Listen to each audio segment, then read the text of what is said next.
And now, weighing in out of the blue corner, Josh the Punk Thompson. 100% agree. And on the other mic, he weighs in from the red corner, Big Sean McCarthy. No, there's nothing big about Josh Thompson, but there yes, is something there big is, about buddy. the Weighing In podcast. I can guarantee you there's nothing big about Josh Thompson, but his head is huge, and it's full of nothing but hot What head are air. you talking about, John? How you doing, everybody? Welcome to the Weighing In podcast. My man and I are going to go over the UFC, which just took place just a short time ago, where Aaron Blanchfield looked fantastic, dismantling Jessica Andrade. We're going to get into that, and we're going to get into all of the big-time news of MMA. We also have got BKFC from Albuquerque, New Mexico, where Diego Sanchez was not the main event. That was Richfield against Hunt, but Diego Sanchez took on Austin Trout. We'll talk about that fight too. My man, how you feeling? You looking good with them shooting glasses on? I know. I gotta get. Someone said I get some glare-proof ones. Yeah, you know what? Glare. Good. When they buy them and send them to you, then you can wear them. They are a little expensive though. These things are pretty expensive. But these are the ones I'm supposed to wear on TV. I bought 2 pair. 1 pair for like casual everyday, something around that are a little bit more heavy duty. Then I bought these for TV to make it look a little more sleek to go with my suits. And then I forgot to bring them to LA. The last show. Well, they look sleek sitting at home. Yeah. They were. I thought I was gonna have time to put my contacts in, and we didn't go back to the hotel. So, but before we get started though, John, there's a lot that I want to bring up here. Podcast Dave, let's pull up your Instagram, buddy. Pull up Instagram. Let's go.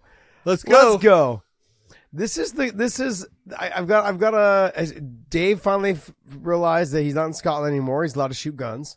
And so Dave goes to a shooting range, takes his lovely wife to the shooting range, and she was probably showing him how to hold and handle a handgun. And but then I was just watching him, right? No, of course this is on Dave's. Sorry? Oh my God, you would get it. Yeah. That's not you. There you go. Look at that. What the kind hell of hell are leaning you doing back what? like that for? That is the most. No. Don't say I was just. You were just doing what? Doing it wrong. I was just feeling the gun. You were just feeling it. You gun. look like you're feeling a man's nuts. Oh, my God, what you do? Right I was there. just trying to get a feel for the pistol grip because I've never held a pistol grip. You never held a pistol. It's very obvious. Rifle before. Okay. You've never held a pistol either. No, it was That's shit. a good. I will tell you this. Great. That is a good-looking hat you're wearing right there, Mr. Yeah, right. Oh, It's yeah. just you never lean back while you have that weapon there. I wasn't trying to. You aren't leaning back. What are you doing? No, I'm leaning. You're right. I am slightly. I also think the camera's at an angle. He should take a picture of it. Now it's the camera's at an angle. Because if you look at the gun's slightly pointing up the way. So Yeah, that's because you're leaning back.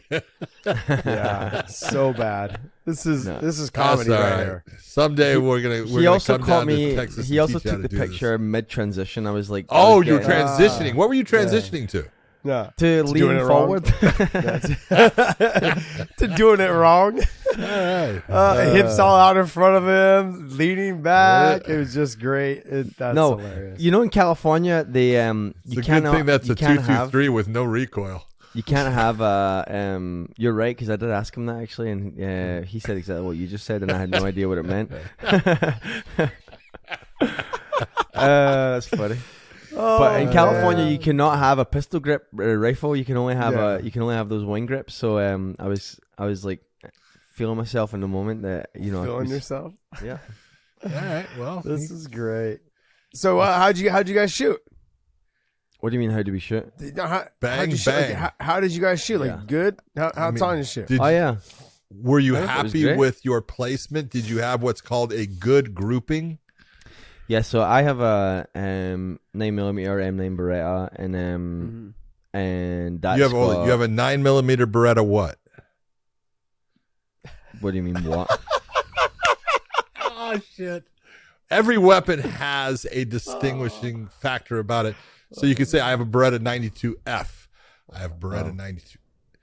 There's different varieties of them. I have an M9. Does that answer your question? You have an M9. You have a. It's not a Beretta. Yes. And it's an M9. Yeah.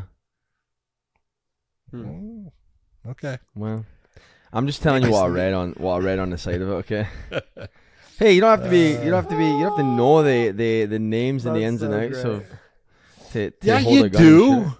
No, If you you're don't. gonna be a gun owner, you should know everything about that weapon. You do know the 5 safety rules, right? I mean, Oh, I don't Jesus. know. But I'm not a cop either. Oh, Jesus. What do you But mean? I It don't- has nothing to do with being a cop. Every weapons owner, everybody that owns a gun should know the 5 rules Yeah, but of weapons handling, because every weapon is always loaded, right? no, of course it's not. You're wrong. Anytime you pick up a weapon, every weapon is always loaded, so you always check it to be loaded. No, well, Yes, you're wrong if again. you're handling the one that doesn't belong to you, but if you're handling your own, you should know. You should know what Every you're doing. I weapon know is what I'm always doing. loaded. I handle my weapon every single day. Never allow the muzzle to go past anything you're not willing to destroy. Of course. Okay, keep your finger off of the trigger Of course. at until all you're ready to times shoot. Yep. until your sights are aligned on the target and you intend to shoot. Right? Of course. Okay, so you're Yeah, I mean, I know them without formally knowing them. Oh, you knew him with a first thing you said was no. All weapons are not always loaded. Yes, any weapon. Every time Okay, you pick but- it up, you act as if it's loaded and you check it to make sure that it's not. Yeah, you're a little bit deceiving now. I can just tell I'm you're not towing. deceiving. You're just trying to catch me on a. You're trying to catch me. You're. That Let- was like a. Let's That was be like honest, a- Dave. Catching you on weapons is not going to be a hard thing. No. We've already established that. We saw the picture. Yeah. Oh god, can we move on, please? Yes, we can move on. Yes. Let's right. do this. Let's do this. God. All right, but before we do move on, though, go to WayneMerch.com, pick up some of our apparel. Look at Big John in that hoodie, looking good, looking baby. fly. This is one of our favorite designs, one of our highest selling designs, which is nice. And it's very simple, very plain, but I actually really do like it. So do I. And want to also thank OnlyFans. They've been doing a lot, man. I mean, we're gonna get into the BKFC. Oh, but my then God. I noticed they were the main sponsor for BKFC. They were all over it.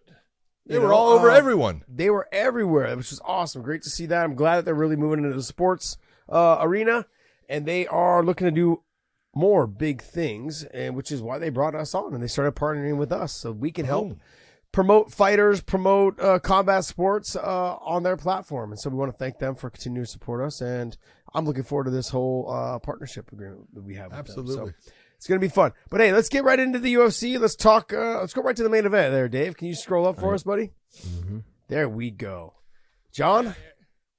Aaron Blanchfield takes on Jessica Andrade and basically just dominates her. Dominates a good fighter. I'm not saying anything bad about Jessica Andrade. She is a tough individual. She's a gamer. You saw her in her last fight. She dismantled Lauren Murphy. Had a hell of a performance. Maybe, and you know, this happens, Josh, and you've talked about it. Maybe too many fights. We talk about it all the time. You got to let your body recover. You got to heal up. You got to give yourself time to de-stress from the training camps and the fight and all that stuff. And maybe this is one of those fights where you take a look and you go, maybe it had some effect. Maybe I'm not going to take anything away from Aaron Blanchfield. She did exactly what, I said that she could do. But her stand-up looked even better than I thought. She landed beautiful counters. She caught Jessica mid-shot, hit her with the counters, caught her with her chin up. She looked fantastic. She got shrugged off a bunch going for the takedowns. And the one thing that I loved in watching this is it didn't bother her. She just went back to doing what was her game plan. And every time she got an opportunity, she got to that clinch and she worked it until finally she gets the double unders. Here comes that inside trip. Boom. And quickly moves herself into side control. And you just look and you go, yep, 2 steps ahead. And it's just looking bad. And she waited for her to turn. She knew she was going to. And as soon as she did, she tried to get the hook, but gets the rear naked choke and sinks it in. When you got that kind of squeeze, it doesn't take long. Yeah, I mean, like in terms of Jessica Andrade, a little bit it could be what we were talking about when I talked about maybe. it. It could be that she rushed right into this fight, needed to give her body some time to heal up and just rest, like you said, decompress. Don't decompose. Don't decompose. That's bad. Decompress. Just clear your mind. Like, you want to come back into a fight camp missing fighting.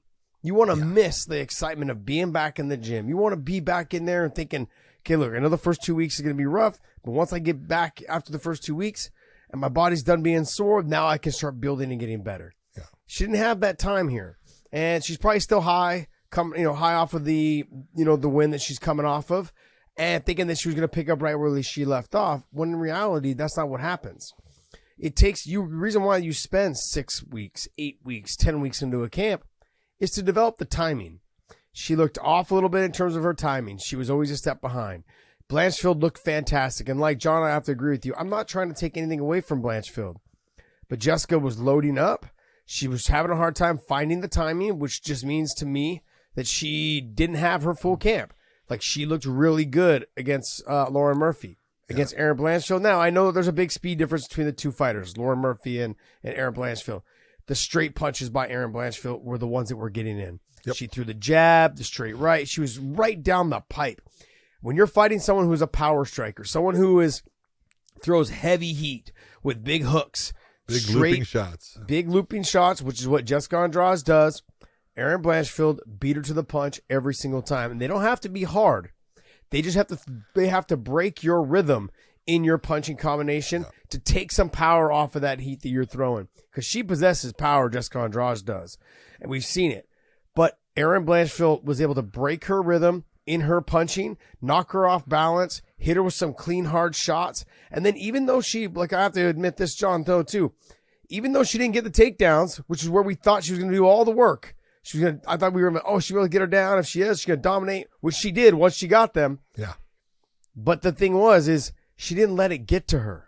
No. When you're fighting somebody like a Jessica Andrade, you're thinking, man, if I don't get this takedown, like like mentally it starts messing with you. And she missed a couple of takedowns in that first round, and they weren't even close. And she didn't let it get to her. Off like it was nothing. Yeah, she didn't let it get to her. She stayed focused. She stayed composed. Man, John, I got to be honest, man. I didn't see this one coming. I got a lot of respect for Erin Blanchfield right now. I've got a ton of respect for her. And she's way better. I'm being honest, guys. I didn't think she was this good. 23 years. She's really 23 years old, dude. She's really good. She's really good and getting better because her stand-up is really coming along. And we've known about her ground game and how good she is. And like it's so hard, to sit there and, everyone will go, well, so-and-so's a black belt. It's different. There's different levels. And the way someone came up through the ranks and who they've been, training with and who they're instructed by, it's all different. And she's got it. Yeah. Josh, when you watch her, you go, yeah, she's got it. Yeah. And so, man, I'll tell you what, I look forward to the future and watching her because she's going to be, as long as she continues on with the same mentality and the same work ethic that she's showing right now, 23 years old, man, she's going to be good. Yeah, I mean, the sky's the limit. But Dave, can you pull up the rankings there for us? I mean, she's obviously going to jump up to probably like number 3 or 4 now. Well, somewhere you figured in there. Jessica was at 3. Yeah, so she's going to jump up to probably 3, 4, somewhere in there. Yeah. She's in both divisions, though. Yeah. Well, Jessica is, but that was a 125, so that's a flyweight. And you look at Blanchfield was at 10. Yep. She's going to move past easily. You got to figure how can Lauren Murphy be ranked ahead of her when Jessica just beat Lauren the way she did, and then she beat Jessica that way. Yeah. Maybe Caitlin will move up to 3 and she'll go to 4. Alexa, it really doesn't matter right now because she's got that title fight coming up. So, well, I mean, you could say, because I think Jessica's beat Chikagian, correct? I believe so. I'm trying to remember back, but I believe she's beaten her. So then she should probably move in front of Chikagian she did as well. Yeah. She should probably move in front of Chikagian also. So she probably should be at number 3. But I mean, Erin Blanchfield impressed me from the opening bell to the tap. She impressed me. Because look at the opening bell, she took a hell of a shot. Yeah. Yep. Clean shot. It was like, oh, I just got her attention. Now you know you're in a fight. And she just, no problem, started doing her business, man. Just looked fantastic. I don't know what more you can really say as far as, you know, she is performing and doing things. Look at her fight against Molly McCann, who, you know, you and I both love Molly. And Molly is a good fighter, tough as hell, doesn't give in. She was 2 steps ahead of Molly throughout that fight. And you look and you go, man, if you're in that position to be that good, that you're that far ahead of a really good fighter, you know, it's saying something about your talent level. And she's a talented young lady. So can't wait to watch where it goes from here. I don't know, and it's one of those I still say at 11 and what's she, 11-0-1 or 11-1? I don't know. She might have Something one like loss. that. 11-1. Yeah, one loss. I'd like to see her get a couple more fights before she fights someone like a Shevchenko. I know she called out either the winner, Shevchenko or Grasso. But I'd like to see a couple more. Yeah, go back to the rankings for me there, Dave, please. I'm in agreement with you. I think you know, somebody like Santos would be a good fight. That'd be a that's really, who she was really supposed to tough fight. Yeah, that'd be a really tough fight for her. But I think that fight still makes a lot of sense. So we'll see what's going on with Santos, and if she can get through a camp and they can actually make that fight and reschedule that fight. Or, I mean, I really wouldn't mind seeing her potentially fight the loser of the Shevchenko and Grasso fight, coming off of the title fight.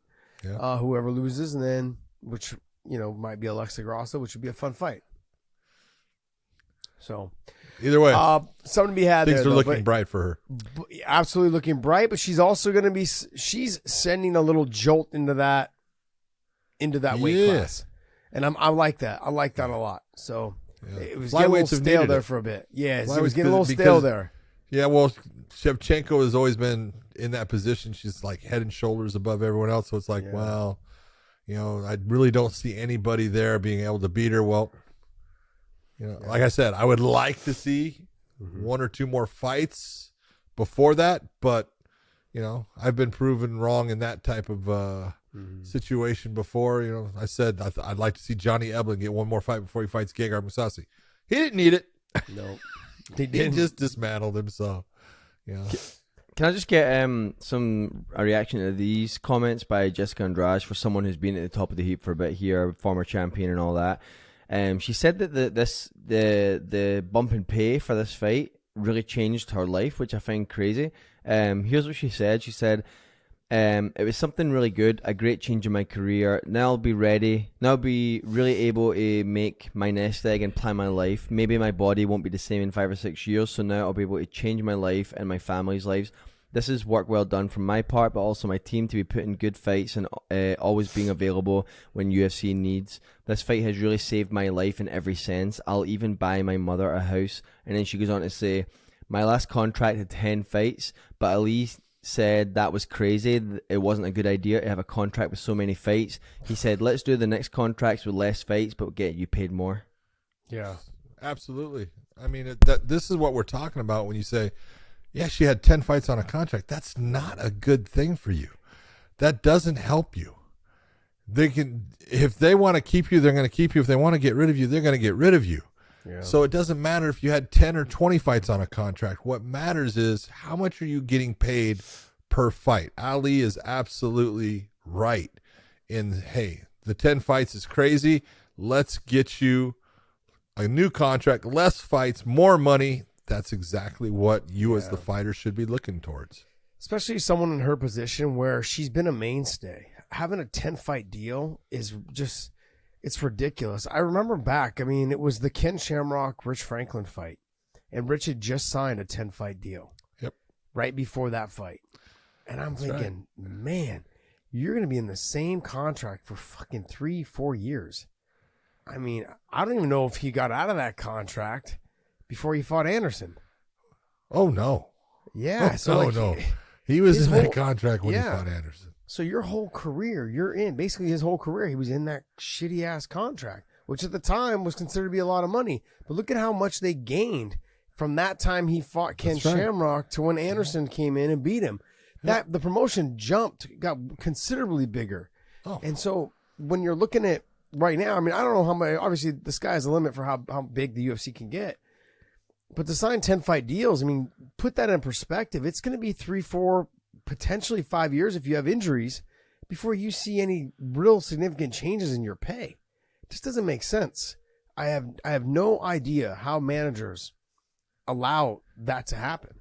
Never. Like when I left, when Strikeforce got bought out by the UFC, they tried to sign me to like an 8-fight deal. And I was like, absolutely not. I was like, no way. I did the 4-fight deal. And because I was on my last fight, you know, I had one more fight left. And they wanted to sign me to an 8-fight deal. I said, no, I'm good, man. I'd learned I've seen from Rich Franklin to other fighters that try to sign long-term deals. Plus I was in the gym when all the tough, you know, all the first fights from the first Fighter House with Koscheck, and it was supposed to be Fitch was actually about to board the plane, and they called him and canceled him at the airport. They didn't put him on the show, which ended up working out better for him because then he wasn't locked into that shitty ass contract, because he ended up getting paid more than the other guys did. But Swick was in the contract, Bobby Southward was in the contract, Koscheck was in the contract. Those were horrible contracts. They were. Do you remember what they were fighting for? They were fighting for 5-5 and 10-10. Yeah, that was it. I think they at the end of their contract. contract. Hold on. You got to figure it was in the end. If you were looking at it, you were going to fight at least 6, if not 8 fights for $100,000 if you won. Yeah. Everyone else was less than that. Yeah. So it was not horrible. A good, especially if you didn't win it. It was. Even if you wanted it was not a good contract, but at the time that's what they had. So, yeah. But if you're taking a look at Rich Franklin, and I was trying to think of when Rich won his title, because he beat Evan Tanner for it, and I'm trying to think of it was somewhere around. I can't remember, but you figure 2005. It was in New Jersey. Got it. When he fought him. Kenji, right there. Yep. Heavy hitters, UFC 53. Because UFC 52 was Chuck versus Randy. That was the 2 coaches of Tough One. And you figure he fought on that Ultimate Fighter finale against Shamrock. And then at UFC 64 is when he lost to Anderson. So that's why I'm saying he signed 10 fights. It was probably 4, maybe 5 fights in between that, you know. Wow. Just crazy, man. Crazy. Anyways, but overall, Erin Blanchfield, great performance by her. Let's see what's next for Jessica Andrade in terms of, you know, she's making money. If there was a big bump in pay for her to take this fight. But again, I love the fact that she took the fight. I give her props. But you also have to be smart about your career. And I'm all about you doing things that you think is going to make the UFC happy and you're going to help them out. I'm okay with that. I understand it. I don't blame you for it. But you've got to take a look at what's best for your career. And it may have been she didn't give Erin Blanchfield enough respect. Maybe. Yeah. Might have been. But I mean, John, it's easy for us now to sit back and, because hindsight's 50-50, and just sit here and look at it and go, hey, you know what? She should have done this, or she could have done this, or she should have, you know. But look, she got a bump in pay. That's really what she needed, and she seems like she's happy with what she got bumped up in, and she's taking the L. But I think she's been around long enough to understand that she can make a run back. Yep. I don't think she's going to drop too far because she's beaten like Shikagan. She's beaten all these other females, so she's not going to drop too far. You know, she should stay ahead of them probably, or at least 1 or 2 behind them. If that's the case. But it puts a wrench in the whole game plan for her, because if she had gotten the win, you got to figure she's got who in front of her. Yeah. Not much. Possibly can get a rematch with Shevchenko. She wants to get the rematch with Weili Zhang. And so, you know, she was sitting in a good place. So I understand why she takes the fight. You know, and so this definitely throws a wrench in the works for her. She's going to have to build things back. It's going to take her another year to come back into that position, possibly. Well, I guess we're going to see. Yep. Co-main event. Zach Pauga against Jordan Wright. Jordan Wright, I'll tell you what, he's tough. I'll give him credit, man. The dude, he will fight. He takes big shots. He took a couple of elbows, Josh, up against the cage. I was like, nasty. Oh, damn, that hurt, man, because an elbow hurts. It's hard. It's short. You don't have time to react to it, really. Yeah. It's because it comes in fast. You don't got to tell me, man. Tony Ferguson, that motherfucker. Losing hair to this day because of it. Right? Yeah. Okay. But I mean, at least Jordan made it through the third round. I give him that, you know, and I'll be honest. I said, this is not a co-main event fight, but I thought Zach Pauga fought a good fight. I thought he fought smart. I thought he fought composed. He's fighting a guy who is in the stand-up. He's got good kicks. He's got good hands. He's got good power. He's a little awkward in the stiffness of how he'll move sometimes, but that sometimes can throw you off and everything. I thought Zach Pauga really fought a very clean and well-disciplined fight throughout it. Does Jordan Wright remind you of like a little bit of like American Psycho? Yes. Like he just kind of has a really weird, like. Well, no. Okay, who was the American Psycho? Yeah, Stephan Bonnar. Stephan Bonnar. He fights a lot like Stephan Bonnar did. But just like their expressions when they get hit, their reactions, the fucking smiling in the middle of the fight and it's, stuff. Yeah, it's fun. I like it. It, but it kind of gives me a little bit of the heebie-jeebies. Just being honest, man. Like it's kind of weird. Like they just have that look to them that has a little bit of that like psycho look to them. I'm like, the way they do their hair, the way they smile when they're fighting, the way they get when they get hit, the kind of the smirk. Like, that didn't bother me. And like they're almost expressionless, but with a little bit of a smile. It's a little bit weird. Just a little side job of serial killer. That's all. Yeah, it's creepy. But Zach did fight a good fight. He fought a smart fight. He did. And he did exactly what he needed to do. Yeah. Next fight. Jamal Pogues against Josh Parisian. Look, Josh Parisian. Heavyweights are heavyweights, and anybody cannot get knocked out. Yeah. But in this sport, if you can't, keep from someone taking you down with the same takedown time and time again, if it happens one time, I understand it. Happens two times, it's like, happens more than two times, Josh. Unless that dude's an Olympic freaking gold medalist in wrestling and is taking you down with a Jordan Burroughs is going to take you down with a double. Okay, it's going to happen. It's going to happen more than once. Yeah. But in this situation, that should never happen that way. Josh Parisian's got a long ways to go. I mean, no disrespect. I know you've made it up to that point. There's a lot of holes in the game. And taking nothing away. Pogues did exactly what he was supposed to do. He took the strength of Parisian being the stand-up, and he took it away from him for most of the fight. And that's how he got the win, and that's being a smart fighter. And so I give Jamal Pogues a lot of credit for being a smart fighter, fighting his fight, not falling into trying to be exciting or trying to be this guy that, is not fighting the way he can get the win. Yep. And speaking of being a smart fighter, man, Marcin Prochinio or whatever, this kid, he did exactly what he needed to do to get the win against Knight. Knight's got known for the power. He's known for the explosiveness. But, man. Well, now he's known for not fighting. Yeah, that was one of the worst displays I've ever seen in a combat sport. It was almost, and it was not like a breakdown, but something was going on. It was a mental breakdown. It was a mental breakdown. Almost, yeah. Well, it was definitely a fight IQ breakdown, but it was like he got to the point where he's like, I can't reach this guy, and now my leg is hurt and I can't put weight on it. I'm just going to stand here and take shots. I'm not going to quit, but there's nothing I can do. Let me explain to you exactly what happened, John. And I've seen this happen in the gym all the time. He walked in there going, I'm the guy with the power. I'm the guy that can knock you out at any moment.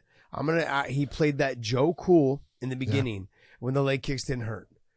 5-6 leg kicks later, starts to hurt. It wasn't just hurting. It started hindering him from being explosive. Yeah. And now he's basically just a fighter. He's a wounded animal. Yep. He's just stuck there, going like just target practice, going, I don't know what to do now. Didn't want to give up. Didn't have the explosiveness in the legs. Couldn't push off because it hurt.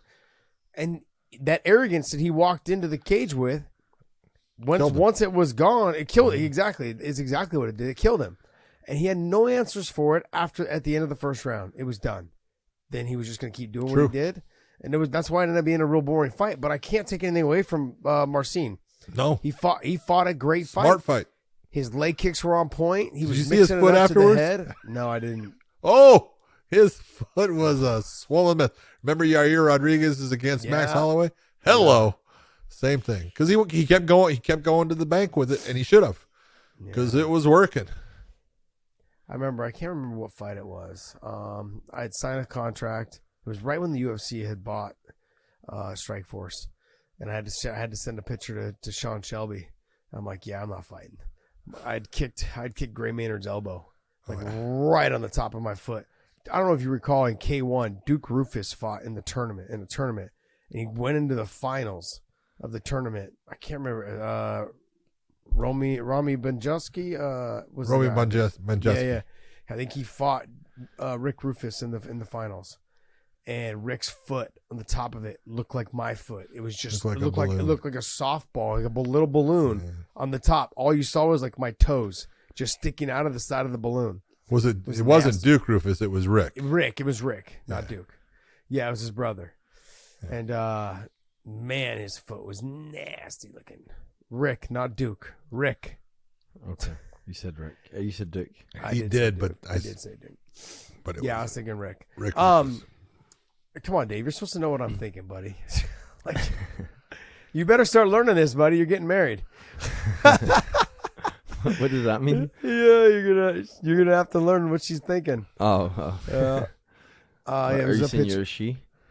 No, it's like there's a video or a picture of it on his foot. Anyways, but yeah, what were we talking about? We're talking about my foot. We were talking about Marcin fought. He fought a great fight. Great kicks. Started adding in the punches a little bit towards the middle of the second round, and then just went back. He was mixing up from the leg kicks to the head kicks. A couple little spinning kicks here and there. Did a great job, man. But I mean, if you're William Knight, man, you have to fight. It doesn't matter. Go out on your shield. Do something. Yeah. Because you still have that power. He still has that explosiveness. Maybe it wouldn't be as explosive because your leg's wounded. But, man, you could have got him out of there had you put a little bit of pressure on him. You could have. You never know. No, you but to me, John, the next fight was the fight of the night. No doubt about it. No doubt about it.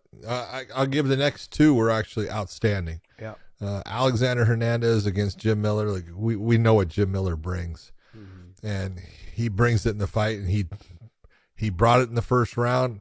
He got the best of Alexander, and I really give it with Hernandez. He's had a couple of those fights where he's done well in the first round, and he's kind of fallen off. Well, this is the one he picked it up, and by picking it up, he took the second round from Jim Miller, and then he took the third round. And I thought it was a really good back and forth battle, and Jim Miller gave it everything he had. Yeah, and by the end of it, he had taken a lot of heavy shots, and was still trying to come in and make something happen. It's just, the gas tank got emptied because of some of the damage, some of just because of how far the fight went.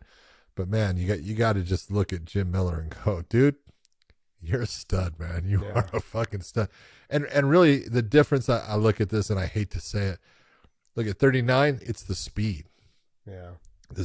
Jim Miller had no problem creating situations to allow him to get in and land his shots. But in the end, the speed was causing him to get hit more than he would have been if the ages were closer. Yeah, and then a little bit of the craftiness by Hernandez. Jim had him hurt a little bit.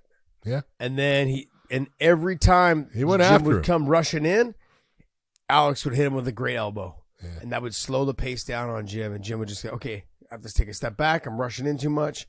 And that just changed the dynamic of the moments that Jim was having. It changed those moments right at that split second. Yeah. And I thought but to me, it was definitely, I felt like it was the best fight of the night. Next fight. Yeah. Nazim Sidikov. I mean, him against Evan Elder. I thought that was a great fight. I thought Evan Elder was really having a good fight against a very good fighter in Nazim. Nazim is talented. The Black Wolf is man. He can do it all. He can wrestle. He can strike. He's got the full game. But you take a look at, what was going on with Elder in that fight. Elder was in that fight, and it's unfortunate. I thought, it's like, okay, yeah, he got cut. Mm-hmm. But how bad of a cut is it? You want to see? Yeah, I saw it, but you can bring it up. But how bad of a cut is it? Yeah, it's a cut. When you haven't even seen that it's affected him. Okay? Look at, and I'm sorry, guys, I cannot show this on YouTube because last time we showed something like this, we got a warning, so I can't actually show this. But go on Dana White's Instagram and his story, and you'll see it on his story. He posted a really close-up, nasty, gruesome version of it. Ugh, it's a cut. It's no big deal. There's I can see the vein, and there's I almost feel like I could put a whole eyeball in that hole. It looks like another eye. You're just missing the eyeball. All right, Dave, I'm trying to quickly. I don't know if I can. Just threw up in my mouth. You're trying to find. Yeah, I was able to swallow it back down, John. All right, I'm gonna come off of that. Yeah. Man, man, dude, you are so soft. I am sensitive. It's amazing, man. I'm a sensitive little fella. Sensitive. Can't take that anymore. Our audio listeners, anyway, will need to go over to see it. So it's on Dana White's story. He posted, because even Dana says he questioned the stoppage.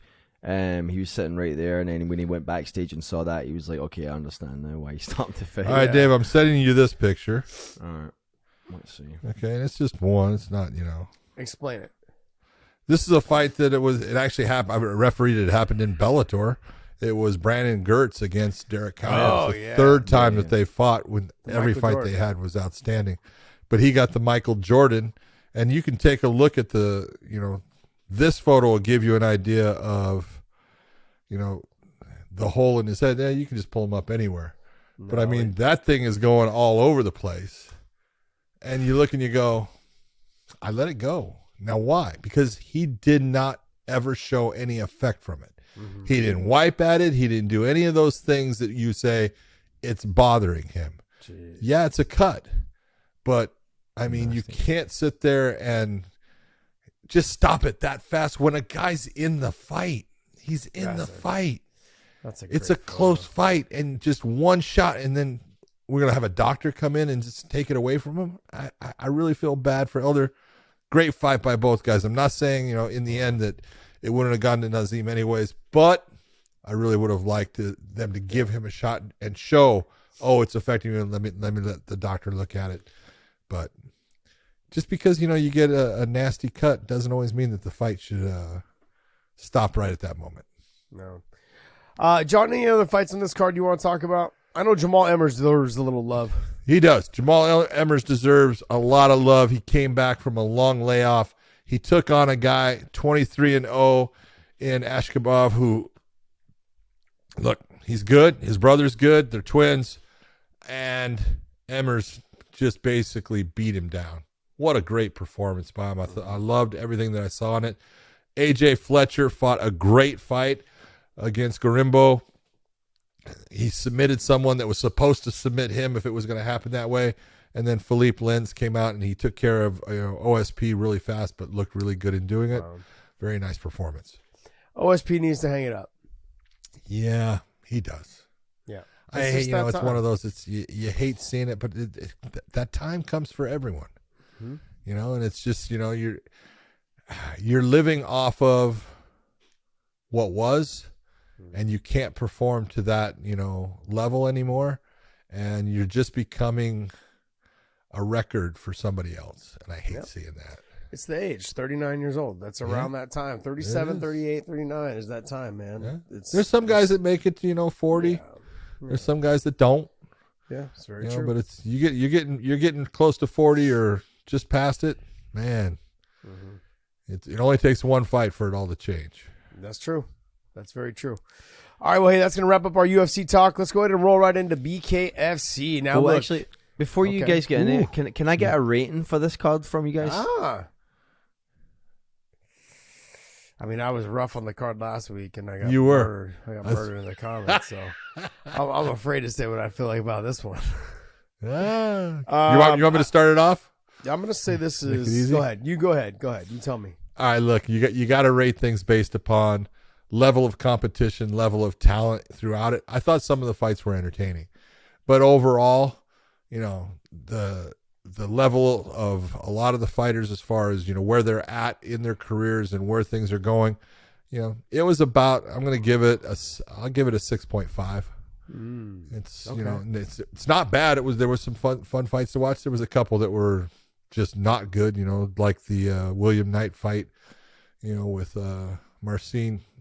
Just wasn't fun to watch. So that kind of brought it down a little bit. But still, there were a couple fights in there. Like Aaron Blanchfield, fantastic performance. Yeah. Well, now I don't feel so bad because I was going to give about a 5.5. Wow. It was somewhere in there. You're always below me, man. Yeah, I mean, and I'm not, this is You're no a hard hate. grader. I'm not grading it based off of You need the to start level. grading on a curve. I'm not grading it based off the level of competition.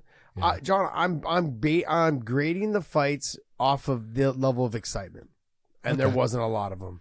Like the Ovis St. Preux fight was good, but it was very anticlimactic. It happened and then it was done. Like, oh, okay, and I think we know where OSP's at, and it was like, Yeah. okay, That's more of a Kinda- sad. yeah, that's more exactly. So it didn't feel right to me because I've known OSP for a long time from the Strikeforce days. But I thought Aaron Blanchfield looked fantastic. The Zach fought a very safe fight, but a good fight against Jordan Wright. Can you scroll back down there? Pogues and Parisian. Yeah. Let me see. Yeah, Parisian was boring. That fight was kind of boring. They had moments. It only got exciting after the nut shots, and then it was able because then they had some time to rest and they were able to get back after it for a second. The Alex Hernandez and the Jim Miller fight and the Nazim and Evan Elder fight was a fantastic. Those two fights were the ones that really kept this card going.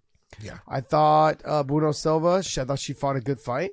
She did a great job. But I mean, it wasn't exciting, it wasn't an exciting fight. No. Jamal Emmers. I thought he fought a good fight. Very, very good fight, especially against someone who's 23-0. Yeah. And he went out there and he did a great job.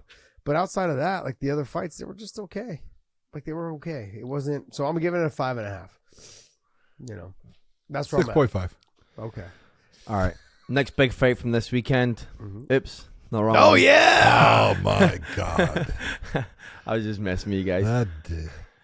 You and your damn professional wrestling.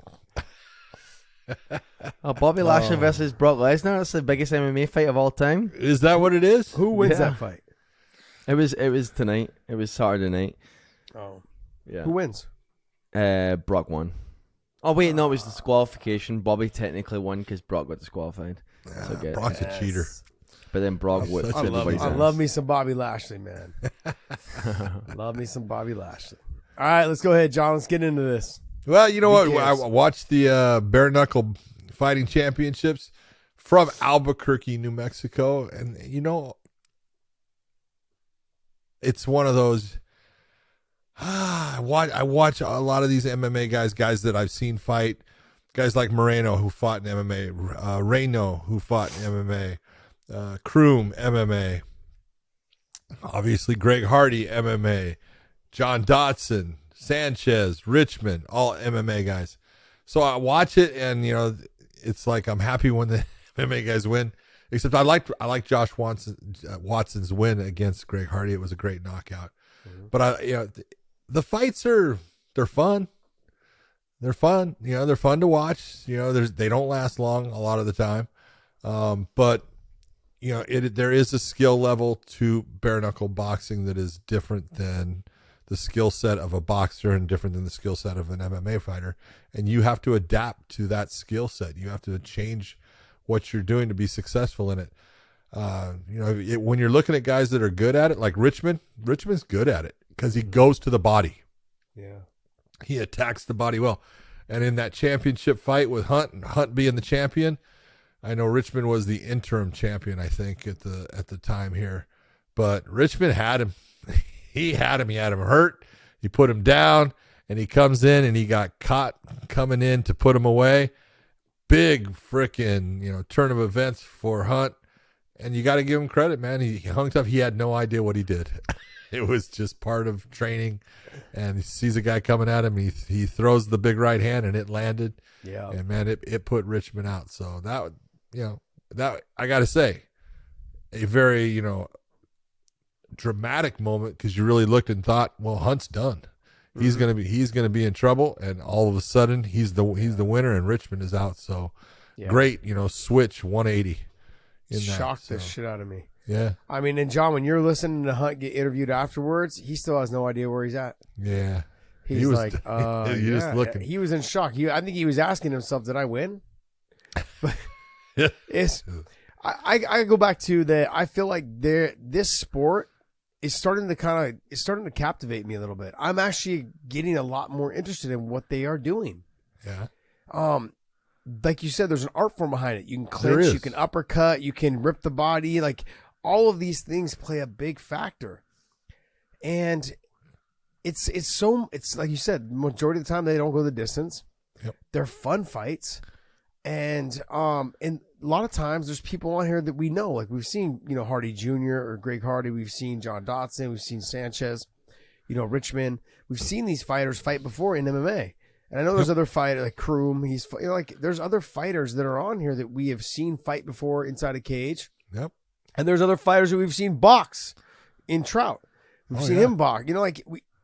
We understand that you can take maybe world-class boxer like Trout, and you could take someone like Diego Sanchez, who was never known for his stand-up, but was a gunslinger. He'll throw down. And you could put them into a fight. And I got to be honest, I was expecting to be a lot more Trout one-sided, and I know it was, but Diego had some moments in there. That's because Trout started to get tired. Because Diego's got balls. Yeah, let's just be honest. Yeah, I will never ever say a bad word about Diego Sanchez.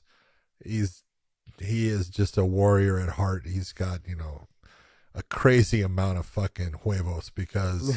Going against Trout, because Trout is a slick boxer. He always, throughout his career, I've been there in person, refereeing while Trout is fighting and stuff. I didn't ref his fight, but he's a slick dude, and that's what I said when I saw that he was fighting Diego. And man, that's not good. Yeah, because he is so slick, and Diego was going to have to make mad rushes at him, hopefully get him in the clinch. But I will say this: Trout's corner cheated. Yeah. Just going to fucking say it right now. Whoever that little cut man is that is putting Vaseline not only all over the fucking face, up his nose, on his lips, he was taking Vaseline and wiping the back of his neck. So if I get a single collar tie, what happens? You lose it. My hand just slides right off. So I'm not putting it against Austin Trout, but his corner, the little cut man, you're a cheating fuck. Yeah. So Diego was calling him out too. Diego was, look, my game plan was to clinch him and uppercut him and hit the body and then uppercut to the face. That was my game plan. He's like, and then I couldn't get my grip, and he showed a video of it on YouTube, or not on YouTube, but on Instagram. Oh, did basically he? Showing, Diego had the video pulled up, and he goes, he's like, look, I'm not saying I would have won, but I'm saying that this affected what my game plan was. His game plan, sure. Yeah. And the thing is that these guys know. They know. Oh, dude. These corners. Again, and I can't put it on Austin Trout. It's not on him. Mm-mm. But it is on the commission, who is sitting there allowing it to happen. You're supposed to be watching. If you're the inspector, you're supposed to be seeing it. And you see that they're putting Vaseline on the back of a guy's neck. Why does his back of his neck need Vaseline? Mm-hmm. Come on. Get a clue. And for the guy, again, the guy who did it, the cut man, whatever that was in his corner, fuck you. You're a cheater. Sorry. Because he pisses me off. John Dotson, man, I thought he looked phenomenal, just like he did. Damn. Boy, just like he did. He's on fire, baby. He is. He's on fire. He's a stud, man. And he gave a great after, his little comments afterwards and everything. He's ready to go, man. Hey. You got to admit, he's what now, 30? Is he 38? Probably somewhere up in there. Man, Dotson at his age, he's still fast as hell. He's got speed. 38. Yeah, 38 years old, man. Jeez. And, man, he looked fast. He's always had power for a small guy. Yeah. Yep. And man, he walked through Grant. Just walked through him. Oof, oof. And then Greg Hardy Jr. Watson. They just met in the middle and they started throwing. there was that. When Hardy composed himself and started sticking the jab and moving his feet, he did well. Yeah. And as soon as he decided I'm gonna throw bombs, that was his problem. He stopped his feet, he stopped the jab, and he allows Watson to come in and throw with him. You have a length advantage. You have all these advantages that are there. Why give them up? Yeah. Well, I don't. Again, this is where I don't care who you are. You get hit by a 280-pound man, get in the right spot, you're gonna go down. I don't think I've ever heard anyone say that Greg Hardy's game plan was solid. Like he never had a real great game plan. It was like come out, do the best I can, and it is what it is. Yeah.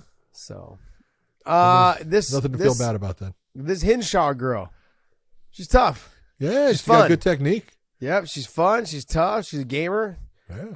I mean, I got to be honest, man. I was like, all right, let's see what the hype's about. She came out, she was gunslinging. Yeah. I thought she looked good. She did. Reno, John, go ahead. Reno fought in Bellator. Mm-hmm. He was an MMA fighter. He looked slick. He looked good. Van Sickle he looked just outclassed from the beginning and just didn't have us, he was in trouble. As soon as they started, I go, this is not going to go well for this guy. He had great hair. Other than that, he was in trouble. All right, well, hey, that's going to wrap up our BKFC talk. And you know what? This has got me going. I'm kind of excited to see their next card. Yeah. You know what else I'm kind of excited about? You even paid for this one. I did, $9.99. $9.99. It was a bitch. See, $9.99. I'll do that all day long. Damn UFC's killing me at freaking $80-some. Speaking of paying for stuff, the former ESPN CEO basically suggested to the NFL that they should start charging pay-per-view dollars for the Super Bowl. Oh, it's going to happen. You watch. It's going to happen. It's going to happen. That is the most ruthless thing. Yep. Can you imagine how many buys? Makes sense. Man. Think about it, Josh. I don't care about football that much. People have been ingrained in this country, not basically North America, but especially the United States. They have been ingrained that the Super Bowl is a special event, and you have to watch it. How many people tuned into this Super Bowl? Dave? Can you find out what was the thing on that? Has to be 60. How many viewerships did they get? How many? What number was it? 57. I believe. Shit. 2023. I'll just do 2023. Yeah. Super Bowl viewership. Yeah. 113 million. 113 million. Okay, so just take that and go 10%. 10%. It's a third of the country. Right? Yeah. Say 10% buy the pay-per-view. Right? That's 13 million, we'll say. Or 11 million. Let's say 11 million. Pay-per-views. How much money is that, Josh? John, you know I'm not good at math. Why are you doing this to me? Well, how much is that? How much are they charging for it? No, they'll charge $100. Oh, no way. Oh, yeah. Easy. Damn, a UFC's $85. There is no way. Yeah, look and just take a look at all those zeros behind there. Figure out how much money that is. 1.1 billion. $1.1 billion is what they would make. You don't think they'd do it? They're going to do it. I've said that for a while. What's that? I don't think $100. Absolutely $100.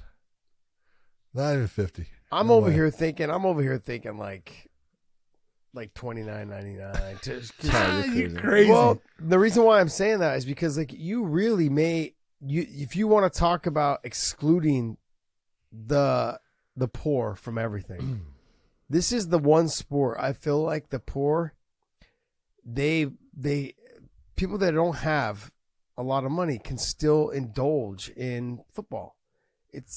You're taking that away from them. They've supported you the whole season, and then at the very end, for the biggest fucking event, you're gonna take it away from them. I can't see them doing. They can go to a Wild Wings. They can go to all these different places that will also have it on their thing. You know, I'm just telling you, with how much money is available, yeah, huge. I mean, you're going to end up with more Super Bowl parties with people at everyone's house. You'll have a lot of Super Bowl parties. Yeah, you're going to have a lot more Super Bowl parties. Yep. Just like one person fitting the bill. And yeah. I mean, but you're really going to take away from the people that are struggling to get by. They've supported the fucking Raiders. You know? Well, see, that's the problem if you're supporting the Raiders. The Detroit Lions. They've been supporting them Hey, their the whole Detroit life. Lions, what are you talking about, man? They had a good year. They did, actually. They did. Dan Campbell is a good coach. I like him. But you're going to take away the thing that they helped support all year. And then you're that last game. I'm like, nope. I just can't. I can't see it happening. I mean, I'm saying that yes, this guy has nothing to do with NFL. At least I don't think he does. I didn't read the rest of the report. It just said the former ESPN CEO believes that NFL should go to a pay-per-view model for the Super Bowl. Well, he could be wrong. Yeah. If that former ESPN CEO was still in place, the UFC wouldn't be on ESPN. Wow. Crazy. All right, but hey, John, we talked about the OnlyFans a little bit earlier, but look, I like what they're doing in terms of sponsoring BKFC, sponsoring Formula One race drivers, picking up a bunch of new fighters. They just announced Charles Oliveira is now signed with OnlyFans. Obviously, Chris Cyborg, Luke Rockhold, Brent Primus. I know there's a lot of other fighters that are on there as well, but these are the ones off the top of my head that I've been able to name. AJ McKee has worked with them. Andy Ruiz, the boxer was working with them as well. There's a ton of athletes that are starting to make the change over to OnlyFans, a good way for them to make a little extra cash. Not as if like a lot of them need it. You know, like Charles Oliveira, I don't think he's hurting for cash, but it's also just another avenue for them to actually get to know their fighters a little bit more personable. Yeah. So you can get on there and ask them questions. They'll reply back to you. Sure, maybe it'll cost you $1.99. Maybe it'll cost you $8. Maybe it won't cost you anything.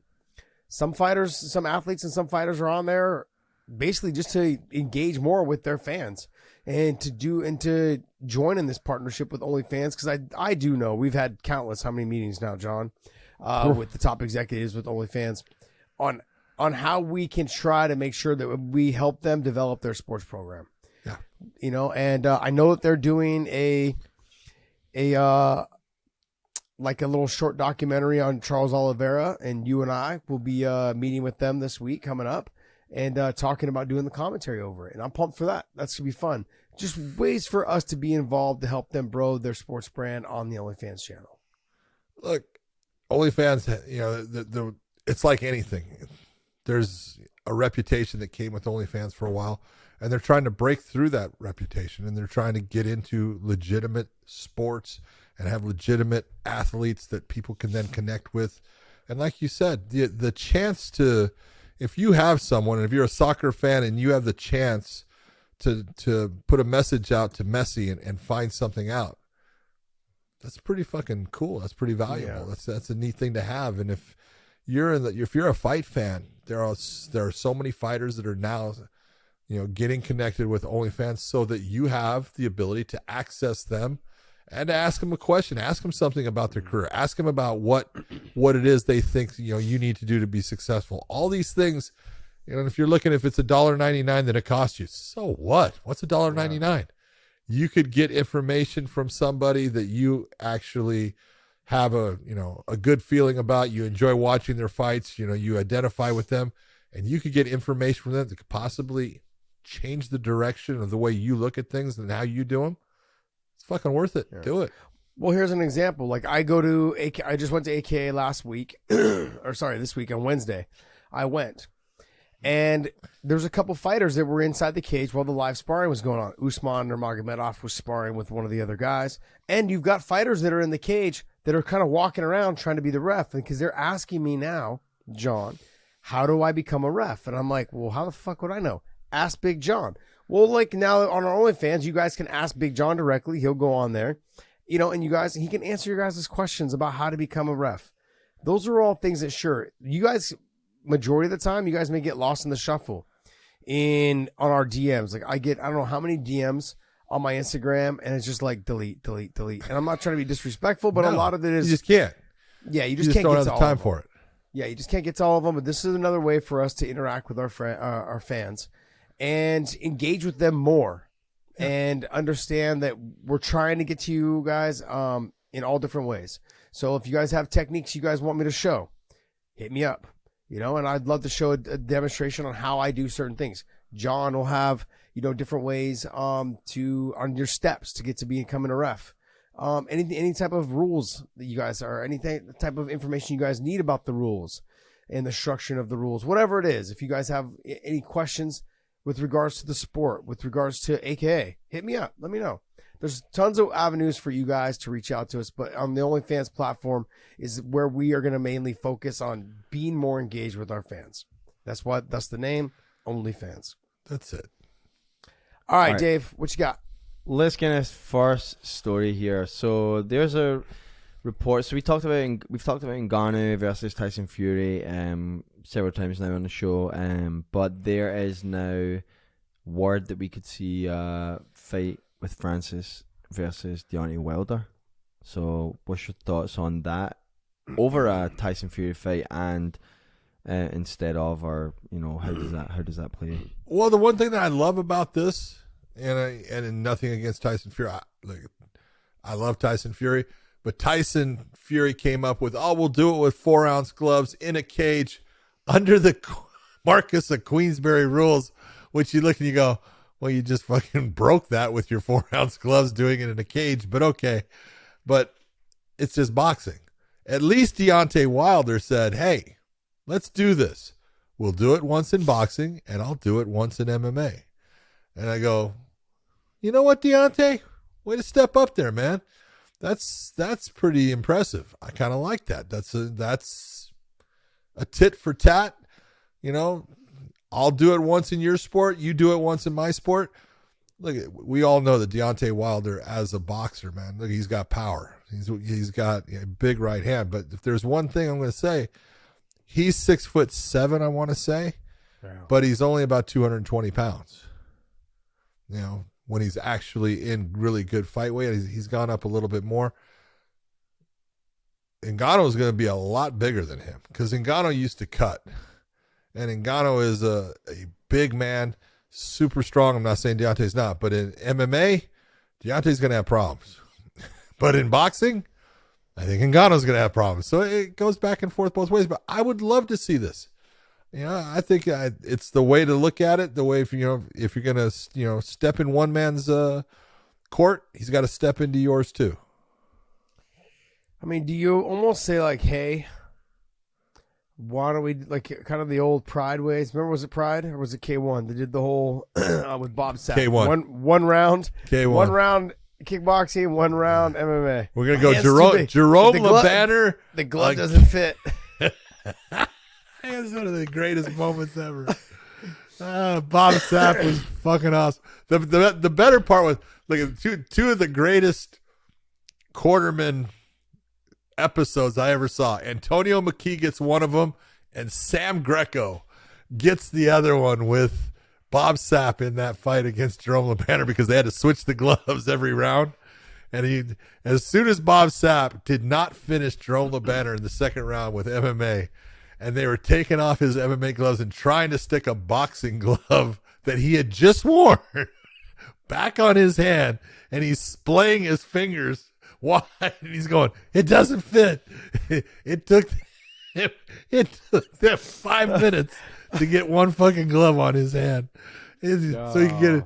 But he had to fight all the Japanese guys trying to put it on his hand, but it gave him the air that he needed to go on in the fight. But Sam Greco hit him harder than Jerome LeBanner. He's hitting him in the corner saying, you're going back out there. I can't go back out there. I'm exhausted. Stop the fight. Boom, he hit him again. I'm telling you, you're going back out there. It was comedy. It was awesome. I don't know how many times Bob Cook had to do that with Mike Van Arsdale. Oh, my God, yeah. Mike Van Arsdale tried repeatedly, I don't know how many times, to quit on the stool. Randy Couture.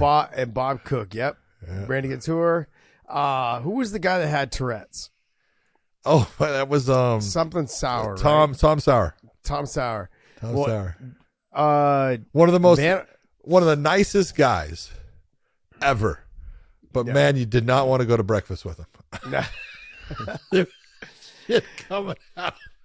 I was sitting at breakfast with him one time, and Tom had really bad Tourette's, and he was one of those ones that would say, bad, he'd say anti-Semitic stuff, he'd say, racist, and he just couldn't help it. Yeah. It's part of his, and he would sit there and he'd go off and you go, Tom, stop, man. It's going off and you go, I got to get out of here. I can't take this. But he's a good guy. He couldn't stop. He fought Mike Van Arsdale in the WFA when the same night I fought Rob McCullough. And at the end of the first round, with like a second left, Van put his hands down, and Sauer kicked him right in the fucking liver, and just dropped him to his knees, and the bell rang. And so Mike turned after he took the kick. He's like, "Oh, I'm okay." Boom, dropped to his knees. Tried to quit on the stool. Bob's like, "Get your fucking ass up and get back out there and fucking fight." He tried so many times. The Randy Couture fight too. I'm not going back out there, Bob. I'm not going back out there. You're going to fucking go back out there. Bob, I'm done, man. I'm done. Just tell him I'm done, man. Just tell him I'm done. He's like, you're getting your ass up and you're going fucking back out there. And Van Arsdale just doing it the way that Van Arsdale does it. Just, no, man. No, I can't, man. You're going to have to make me get up. And he's like, I'm going to make you get up then. I'm not going back out there, Bob. I just can't do it, Bob. I couldn't stop, man. He just was, man, he was one of the best storytellers I had ever met in my whole life. Yeah, he's a good He would tell stories about Kenny Mundy, Mark Kerr, Dave Schultz. I mean, people don't realize he beat Dave Schultz. I believe he beat him twice. Yeah. In Dude, wrestling, he was a phenomenal wrestler. Phenomenal athlete. I told you about the time he fought Joe Pardo and got knocked out when he was on top of Joe Pardo. And I didn't stop the fight because Joe Pardo didn't realize that he hurt him, right? And he all of a sudden he throws this hammer fist from the bottom up, and it hits Van Arsdale. And I see Van Arsdale go, whoop, and he kind of goes down. And Pardo goes for a leg lock, and he's twisting Van Arsdale's leg, and Van Arsdale's kind of looking at him like,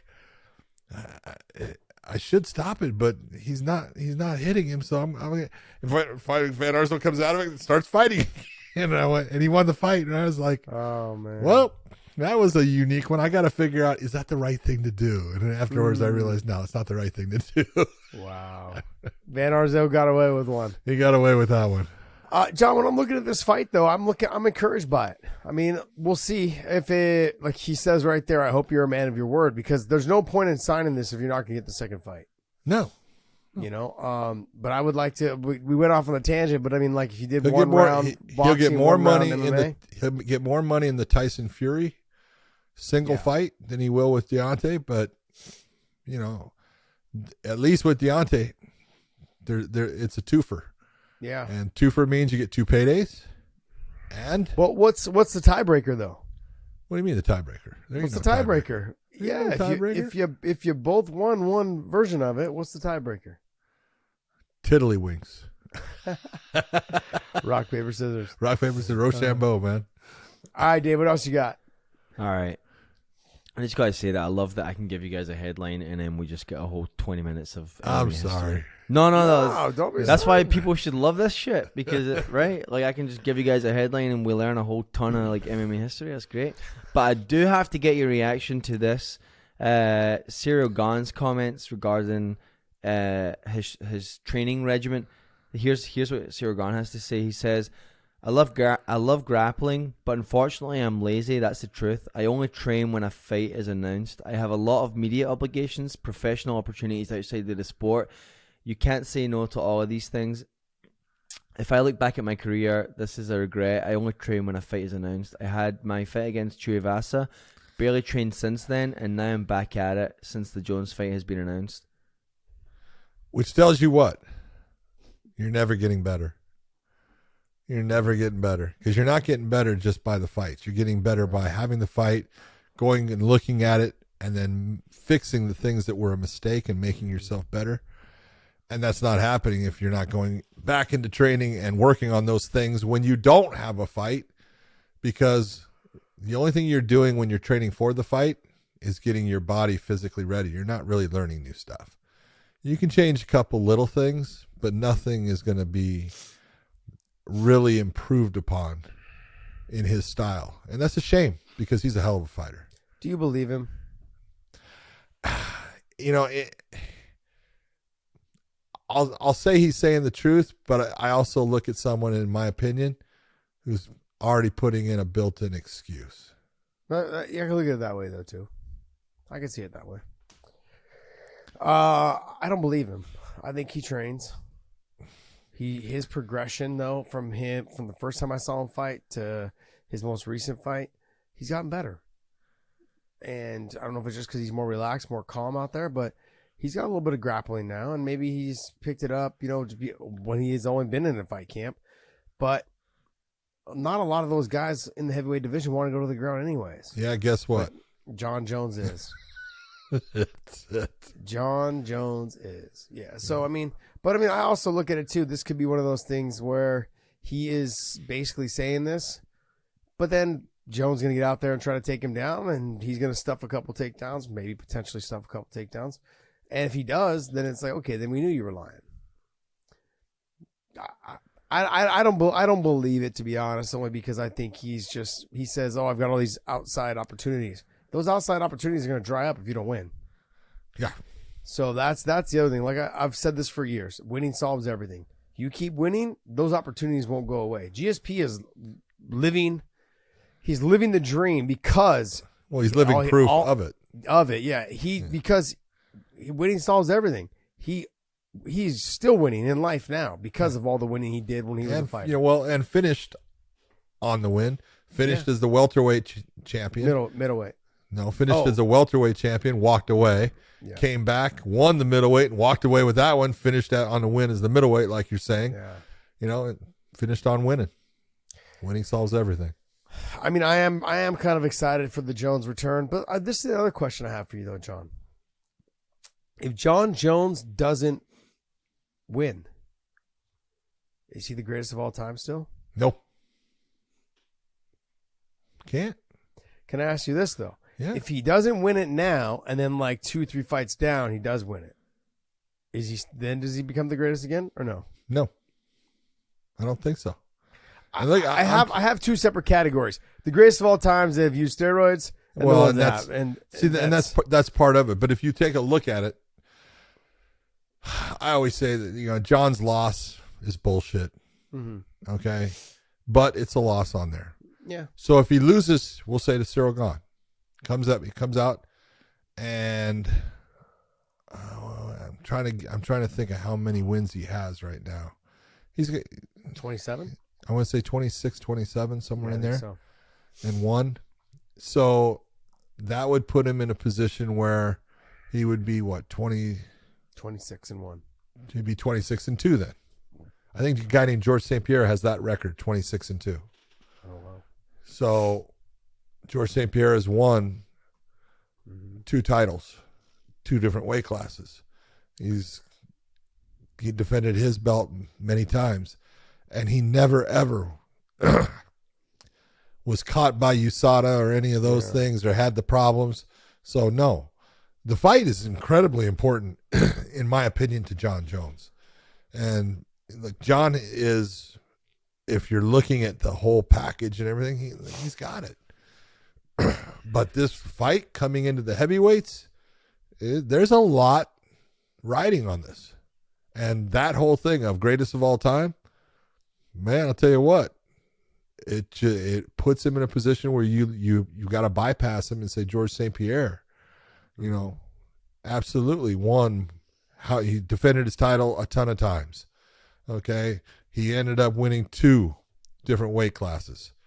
All right, if John came back and later on won the heavyweights, I can understand where people could look and say, well, take a look at it now. Okay. But then you look at the whole, everything there was involved in it. I still say it would be GSP. Right now, I think John, if he gets the title, he gets the title of the GOAT. If Henry Cejudo, boom, comes and gets, what if he got 3?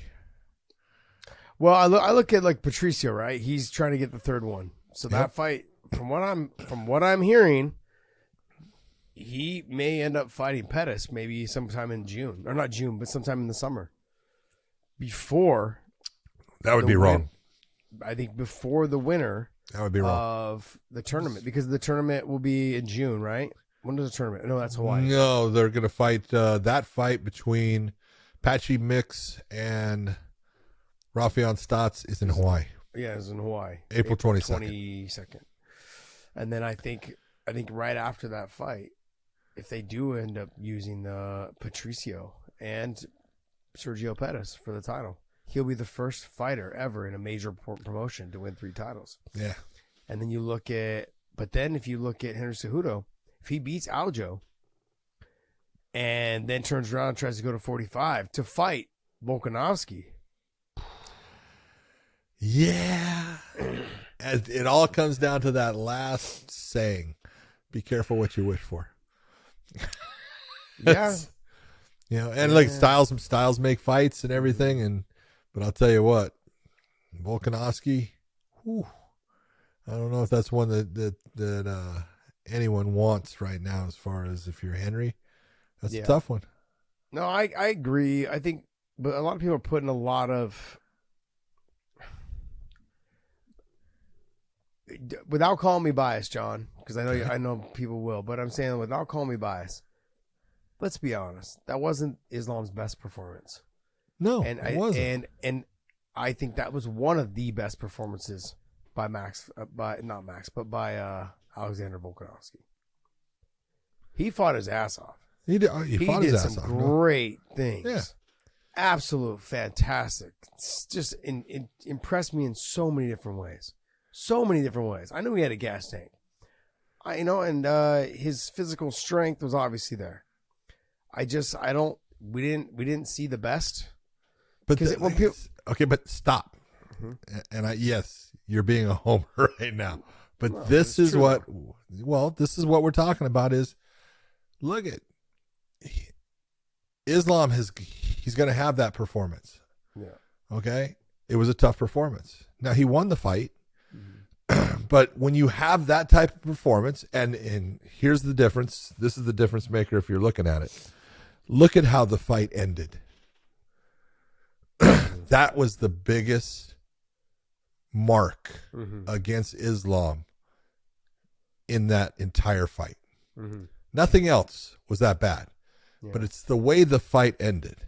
And then it comes down, and you and I have had this argument before about, the difference between Khabib and Islam. Mm-hmm. And I said, look, no, Khabib's been dominant in every fight. Have you ever seen where Khabib was in that position? No. That's the difference maker. Mm-mm. And so Islam's he won the fight, but he's going to have to work his way through the ending of that fight. Yeah. Yeah.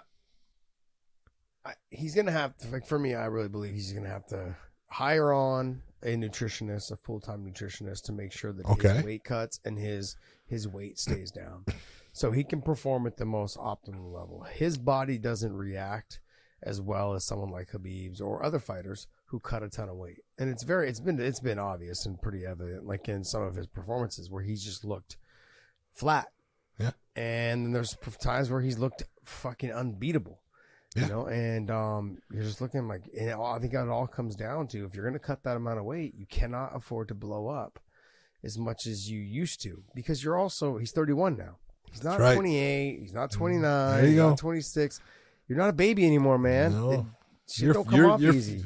Full blown man, you know, and all of these things. And this is where there's a mentality, and we talk about it all the time. Fighting is if it's not 100% mental, it's 99% mental. And if you take certain guys, Khabib would be one, Volkanovski would be another, and there's these guys that they will not end up if they end up with that guy on top of them in that situation, and they feel like, oh, I've got the win, they're not going to stay there. They're going to get themselves out of that position. They're going to scramble to get themselves back up because I cannot allow this person to be on top of me. There's a mentality to it. And this is what, everybody's different. And this is where I look and I say, there's no doubt Islam is unbelievably talented. He has just got so many gifts as far as, and he's worked hard for those gifts. I'm not saying they've been given to him, but there are little tiny bits and pieces that you can look at and you can say, here's the difference between him and the guy who's helped make him.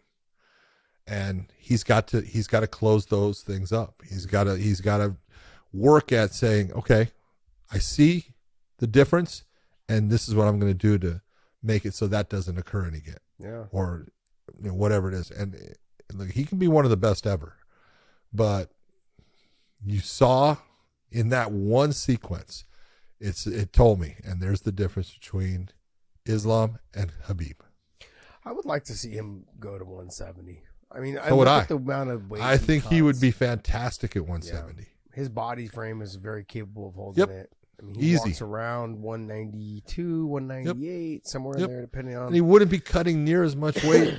It would be a 15-pound difference that he didn't have to, torture himself with. He'd be strong. He would look good. He would feel good. All of those things. Yeah. Come on. True. Yeah. We'll see what they do with that whole thing with him and maybe Volk fighting again. Let me ask you this though, because when they did the whole, they had already planned that Volk was going to be the guy that he was going to fight if he won. It was going to fight Charles, or it was going to fight Islam. He was going to fight he was going to fight for the lightweight title next. They had already figured that out, because someone reminded me that he was the backup for the Charles. Yeah, Alex was. Yeah. Volkanovski was the backup. That's right. For the Charles and Islam. And that's why you knew that fight was going to happen. Yep. So we knew that fight was going to happen. But then in that same day, when they got up in there and he said, yeah, where is this little guy? Bring him up here. And so they did. They faced off. Is that, hey, I'm going to put up my lightweight title. You're going to put up your pound for pound title. And then the winner's going to take all. Yeah, it was supposed to be. So that's the way it should be. And that's the way it should have been. And I don't understand why there's been some sort of discrepancy over that Islam shouldn't be the pound for pound guy anymore. Can you kind of enlighten me? Is because the smaller guy? Because like you said, he made 155. Mm-hmm. He walked into the cage at 173, 174. Islam walked into the cage at 178. They weren't off by much. No.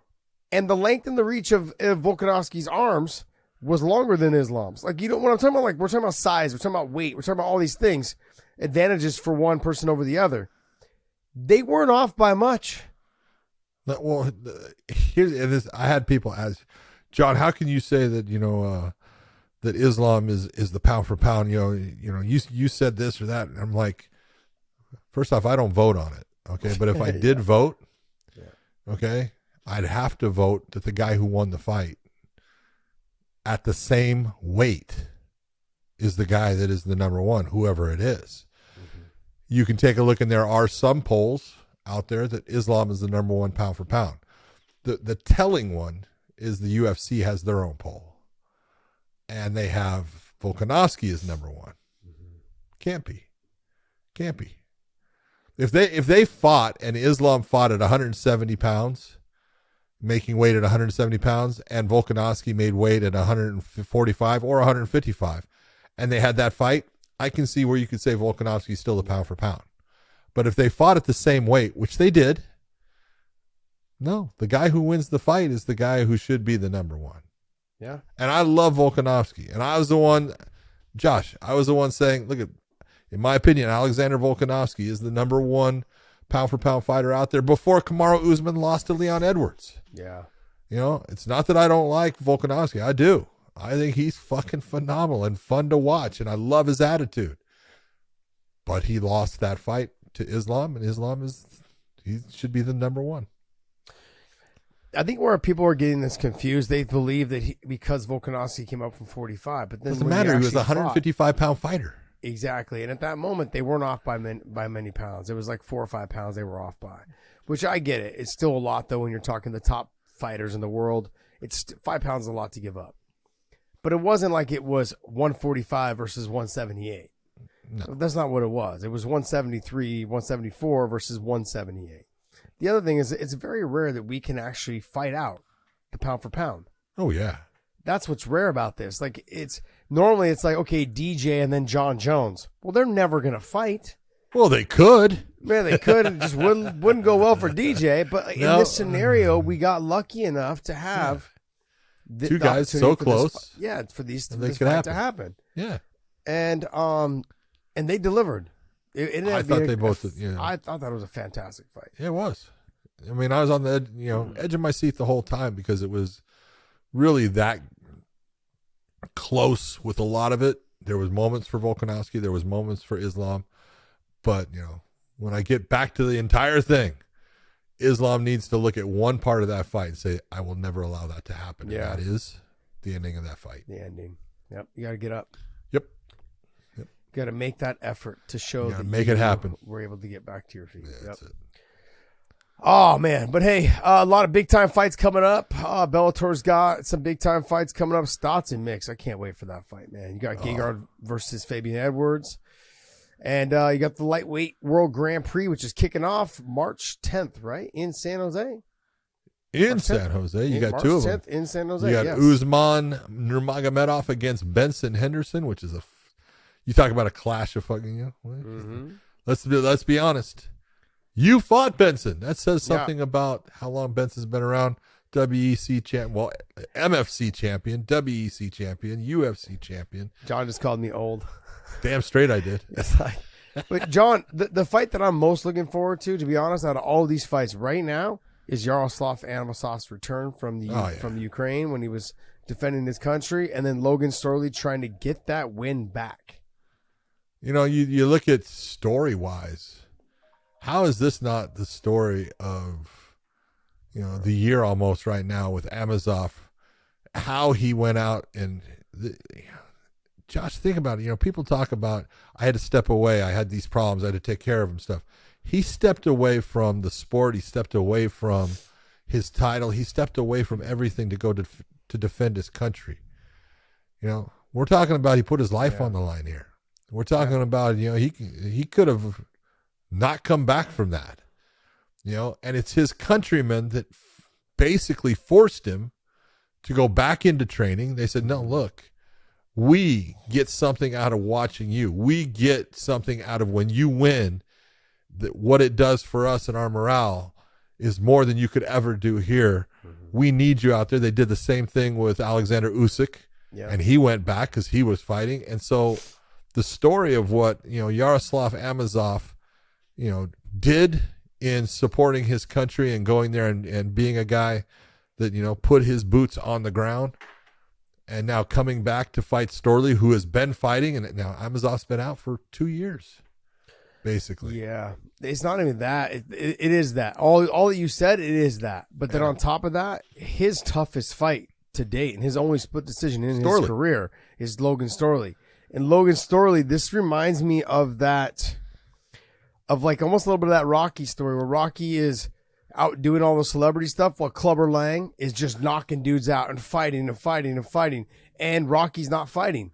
Yep. So you got Logan, who's, obviously in Rocky, he's out doing celebrity stuff.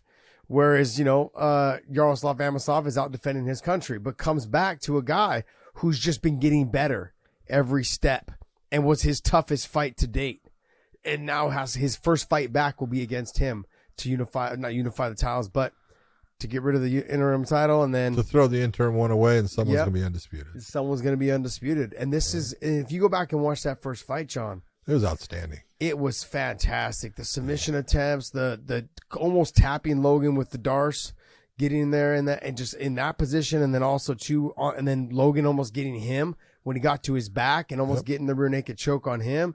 And then at the end of the fight, they were both so gassed. The two of them were just standing toe to toe and just throwing down because there was just so much wrestling, so much grappling. And I want to remind people, man, Logan Storley is a 6-time state champ out of South Dakota. And he's also a 4-time All-American out of University of Minnesota. He is a dog wrestler. And when I mean he's good, like, go ask Kamaru Usman how good of a wrestler he is. Yeah. Go ask him. Go ask him. And you're going to find out. And like, he'll tell you how damn good Logan Storley is. And so when to see Yaroslav Amosov stuff takedowns and get takedowns of his own against him. Crazy. It lets you know that this is like the highest level of these two fighters are just at the highest level peaking. I want to see Amosov I just want to come see back the best and have of both of I them. want to see the best of both of them. That's exactly what I want to see.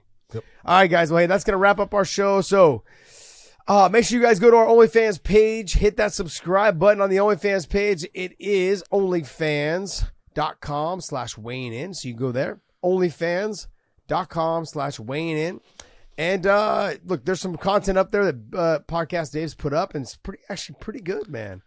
Podcast Dave did some great stuff. Man, behind he the is scenes. so much better at editing stuff and putting a film together than he is at shooting. It's incredible. I agree. I would have to. Hey, I would have to I'm agree. good at shooting one thing, okay, and that's a camera. You shot the camera well, brother. Jeez.